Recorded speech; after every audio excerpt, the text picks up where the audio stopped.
Imagine a room that hums with noise.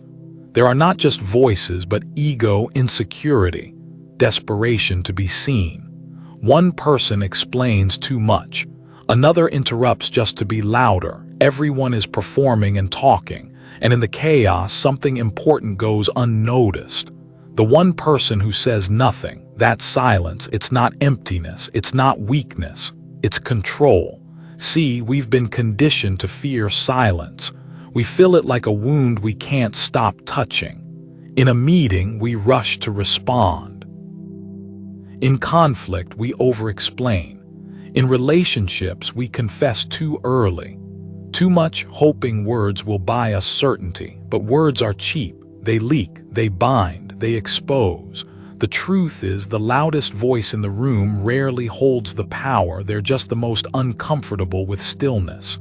Talking becomes a nervous habit, a mask for doubt, a way to chase validation in real time. But silence doesn't chase anything. Silence owns the space. And if you can sit in it, if you can resist the urge to fill it, you'll begin to see what others miss. You'll see who talks to be liked, who talks to be feared, who talks to prove they know something, and who talks because they're terrified they don't. Most people will give themselves away within the first few minutes. They'll show you their ambition, their anxiety, their insecurities. Not because you pressured them, but because you didn't. Because your stillness becomes a mirror, and they can't stop staring at their own reflection in it. But to wield silence like a blade, you first have to shift how you see it. It's not passive. It's not a void. It's deliberate. It's weaponized restraint. And the more chaotic the environment, the more valuable your silence becomes. It's not that you disappear. It's that you become harder to read, harder to predict, harder to touch. In a world where everyone's shouting their truth, trying to dominate by volume, you dominate by presence. Still, quiet, watching. This isn't about muteness. It's about leverage. It's about using the natural discomfort people feel in the presence of silence to reveal them to themselves. And once you realize that, you'll never need to overshare again. You won't need to prove, to please, or to perform. You'll let them do all the work. You'll watch the unraveling begin with one small pause, a second too long, a question left unanswered. And in that space, something shifts. Their voice becomes shaky. Their eyes search for approval. And you haven't moved an inch. Because what they fear most isn't your answer. It's your lack of one. And that's just the beginning. Because in the next moment, you'll see the shift in power when your silence builds tension they can't tolerate. When their words become confessions and your restraint becomes control. And then you'll understand the full weight of strategic silence, not just as a refusal to speak, but as the foundation of dominance itself. The real game is just beginning. You want to know when the game truly changes. It's not when you speak louder, it's when you stop responding. The shift doesn't happen in the words you say, it happens in the words you withhold. This is where power begins to take shape, not in confrontation, not in dominance, in patience, in the invisible pressure of silence. You see, most people walk into a room already armed with a script. They're rehearsing in their heads what to say, how to sound smart, how to appear confident. But those scripts fall apart the moment you don't play your expected role. The moment you refuse to nod, to affirm, to rescue them from the tension they're trying to outrun. That's when you flip the dynamic. That's when silence stops being passive and becomes active pressure. Most people are addicted to instant relief. They don't know how to sit in discomfort. They'll say things they don't mean just to break the tension. They'll offer information you never asked for, confessions you never earned, even surrender positions they swore they'd never give up, all because you didn't interrupt their unraveling. You simply gave them room to do it, and they will. Trust me, they always do, because silence triggers something ancient, something primal. In the absence of noise, the mind panics. It starts making assumptions, filling in blanks, projecting danger, and in that projection the truth spills out. As Carl Jung once wrote, "Until you make the unconscious conscious, it will direct your life and you will call it fate." When you create space with silence, you give others the opportunity to betray their own unconscious out loud. In a negotiation, the person who speaks first loses, not because of some corporate trick, but because whoever speaks first reveals need. And need is leverage, whether you're bargaining over billions or boundaries. Imagine this: someone offers a deal, then waits. You rush to fill the pause. You start justifying, negotiating against yourself. You speak to be liked, to be accepted, to avoid rejection. But what you're really doing is handing over the steering wheel. Every time you break that silence, you're signaling that their perception matters more than your position. You're trading certainty for approval, and that's a losing currency. The person who can tolerate silence longer owns the frame. Period. This isn't just about business, it's everywhere. In arguments, the one who raises their voice first has already lost the emotional high ground. In relationships, the one who over-explains gives away the power to define the story. In social dynamics, the one who always tries to fill the air ends up feeling invisible. Because here's the truth: people don't respect noise. They react to it, but they don't respect it. They respect stillness, precision, control. Not the performance of confidence, but the presence of it. Niccolo Machiavelli wrote, "The vulgar crowd always is taken by appearances, and the world consists chiefly of the vulgar." When you rush to speak, you play the game of appearances. When you hold silence, you begin to bend perception. The shift happens when you realize that you're under no obligation to respond just because someone wants you to. You don't owe anyone your clarity. You don't have to match their energy. Their discomfort is not your cue to speak. In fact, the more uncomfortable they become, the more control you gain. Let that sit. Let it stretch. Let them scramble for your reaction. Because every second you withhold it, you become harder to read and harder to oppose. You're not being rude. You're being deliberate. You're reclaiming the most powerful position in any exchange. The one who doesn't react, but observes. And yes, it will feel uncomfortable at first. You'll feel the pull to jump in, to ease the tension, to explain yourself. That urge, that's your conditioning. That's the social programming that trained you to please, to prove, to rescue others from their own emotions. But here's the truth no one told you. The person who can hold the silence the longest always wins. Because silence isn't weakness, it's a filter. It reveals who panics, who pushes, who performs, and who sits back and watches it all fall apart. Friedrich Nietzsche put it like this: "He who cannot put his thoughts on ice should not enter into the heat of dispute." Because the mind that rushes is the mind that reveals. People fear what they don't understand, and nothing is harder to interpret than someone who doesn't rush to speak. In that ambiguity, they start projecting. They imagine what you're thinking. They invent motives. They overcompensate. And in doing so, they show you exactly who they are. All you had to do was not interrupt the pressure. This is why the most powerful leaders, negotiators, and operators in the world don't dominate conversations. They master them through restraint. They speak when it serves them, not when they're baited. They withhold not to manipulate, but to observe. And once you realize this, you start to understand just how much of your life you've spent giving your power away through unnecessary explanations, emotional reactions, or the simple need to be understood. But now you don't have to. Now you see the game. You're not here to convince anyone. You're not here to explain your process, defend your choices, or earn their comfort.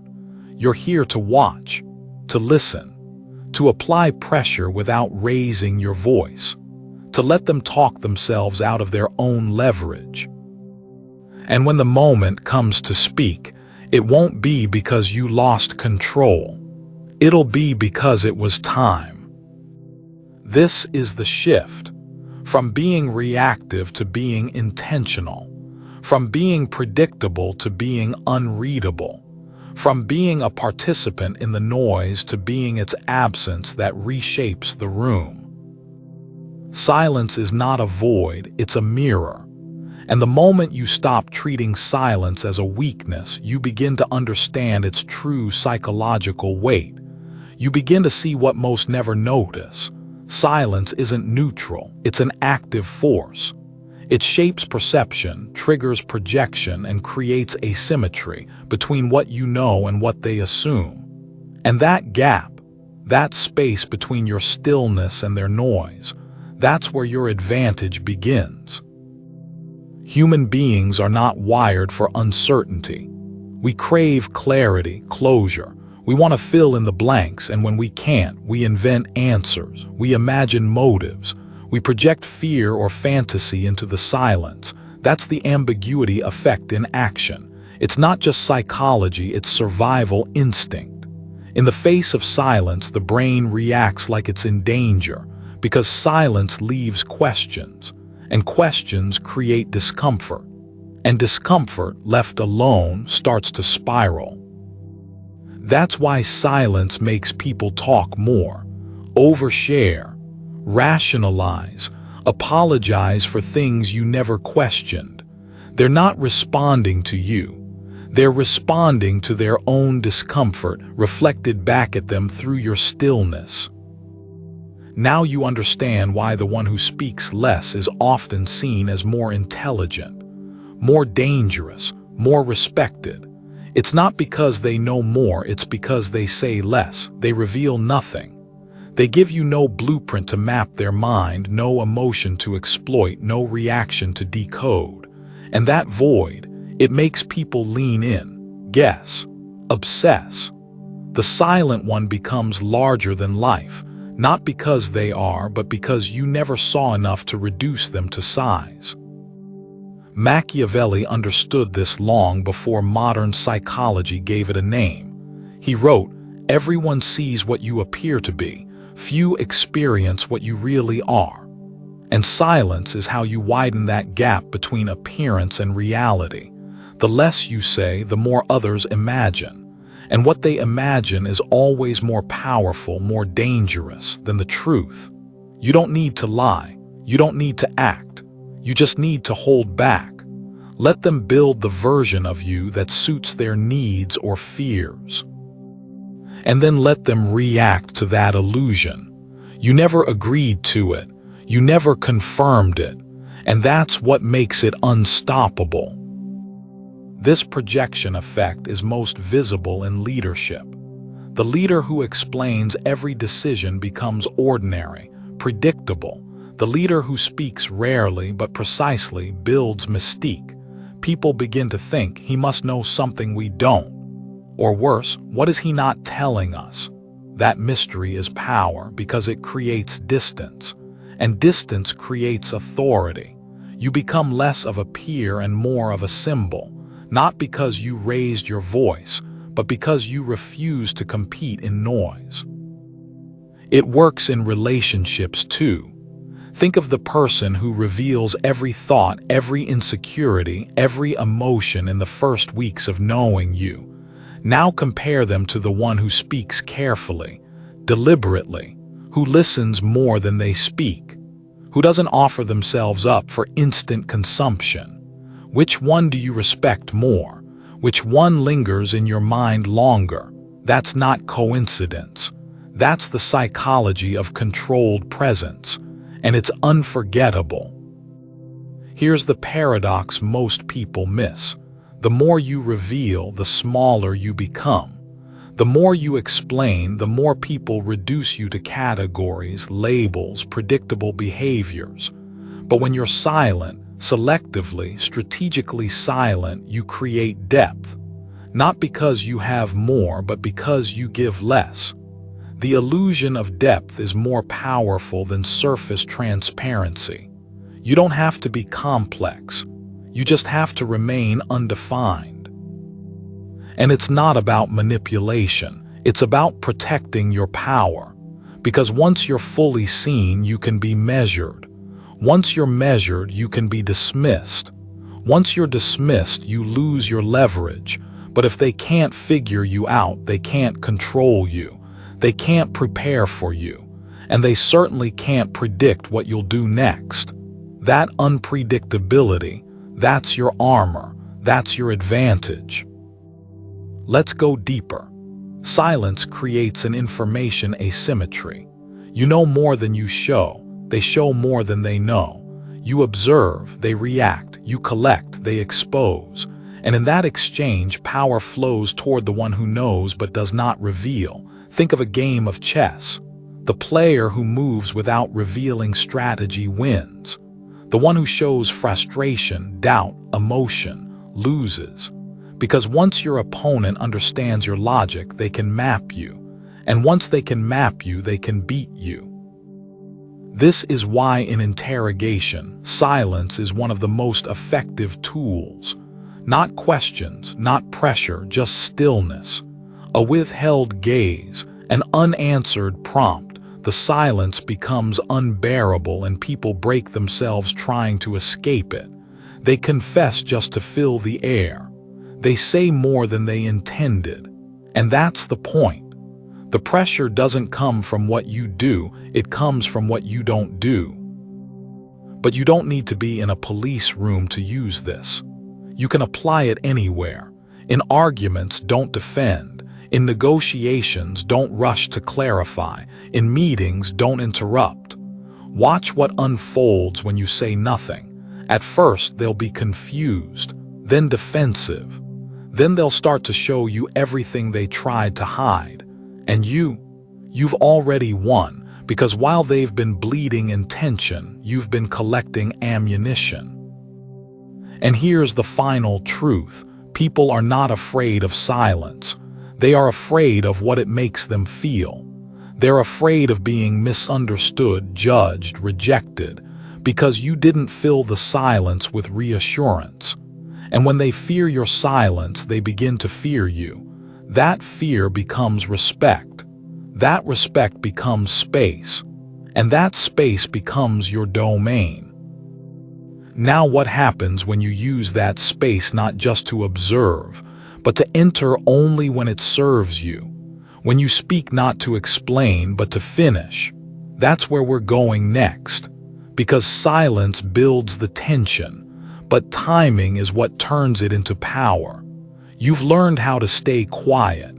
Now it's time to learn when to speak, so it shakes the room. So you've learned to be still. You've mastered the pause, endured the discomfort, watched them unravel without ever raising your voice. But power doesn't come from silence alone.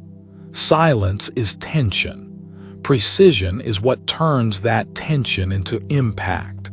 And when you finally speak, that's exactly when the blade cuts. Not because you raised your volume, but because you waited and you aimed. See, most people talk because they feel they have to. They explain too much, apologize too early, justify what no one questioned. It's not confidence. It's fear dressed as clarity. But when you don't speak until it's time, until every card is on the table, until every noise has burned itself out, then your voice isn't just another sound. It's a verdict, a shift, a decisive action, and that's when people listen. Think of a courtroom. The jury isn't swayed by the side that talks the most. They're swayed by the one who speaks last, clearly, confidently, and with timing that lands like a final strike. Your job isn't to fill the room, it's to change it when you finally enter. That means letting the chaos wear itself thin. Let the arguments spiral. Let them reveal too much. Let their desperation for resolution exhaust them, while you say nothing.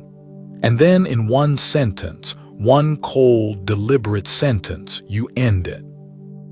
You don't need to win with noise. You win with clarity that arrives when everyone else is lost in confusion. Niccolo Machiavelli once wrote, "The wise man does at once what the fool does finally." That includes speaking. A wise man speaks when the moment is most potent, when others have emptied themselves trying to dominate, when the noise has become unbearable, and when silence has primed the room for impact. You're not reacting, you're choosing, and choice is the foundation of power. Here's what people never expect, that your silence has been strategy all along, that your stillness wasn't absence but calculation. So when you speak, it's not just what you say, it's what came before, the pressure, the ambiguity, the restraint. All of it builds weight behind a single phrase, a single look, a single move, and when that moment comes, you don't waste it. You don't repeat yourself. You don't explain. You deliver your thought like a final act, sharp, controlled, complete. This is why the best leaders rarely speak often, but when they do, they change direction. This is why legendary negotiators don't argue. They pause, they listen, and then they offer a phrase that ends the entire discussion. This is why the person who always holds back, who never reacts impulsively, commands more attention than the one who dominates every conversation, because their presence is rare. Their words are earned, and when they speak, it's never filler. It's always final. And the beauty of this isn't just in the moment, it's in the aftershock. People remember what's rare. They cling to the phrase that broke the silence. They replay it, rethink it. They wonder what you meant, what you didn't say, and why you waited. That space, that mystery, it expands your presence far beyond the words you spoke. You didn't just say something. You changed the temperature in the room. So the next time you feel that urge to fill the silence, remember this: it's not your job to soothe them. It's not your job to explain yourself. Your words don't need to prove anything. They need to end the conversation, speak once, cut deep, and leave them wondering what else you could have said but chose not to, because that's where your real power lies, not in constant expression, in restraint, precision, and timing. So much so that you don't need to be loud to be heard. You don't need to fight for space when silence creates space for you. In a world that burns itself out performing, explaining, confessing, you win by doing less, saying less, being less available. Because what's rare becomes valuable. People will try to pull you out of yourself. They'll bait you into reacting, into justifying, into making them feel safe in your silence. Don't. Their discomfort is not your responsibility. Let them fill the air. Let them chase your attention. Let them expose themselves, because that's what happens when you don't rush to meet the noise. They start crumbling beneath it. You don't gain respect by proving yourself. You gain it by holding your frame when others can't hold theirs. You're not cold, you're composed. You're not detached, you're deliberate. You're not avoiding the world, you're moving through it like someone who already knows the outcome. When you master restraint, people notice you more when you're absent than when you're present. Your silence becomes signal. Your lack of reaction becomes weight. Your presence, when it does arrive, commands attention without asking for it. This is the final lesson. You don't rise by doing what they do. You rise by resisting what they can't. The world teaches you to perform. The wise man learns to withhold. The world tells you to speak. The powerful know when not to. And when you move, when you finally choose to speak or act, it's not to seek validation. It's to finish. So don't explain, don't argue, don't narrate your worth, but observe. And when the time comes, cut clean, speak once, say it better. Because in the end, the quietest voice in the room isn't just heard, it's remembered. And that is what leaves the deepest mark.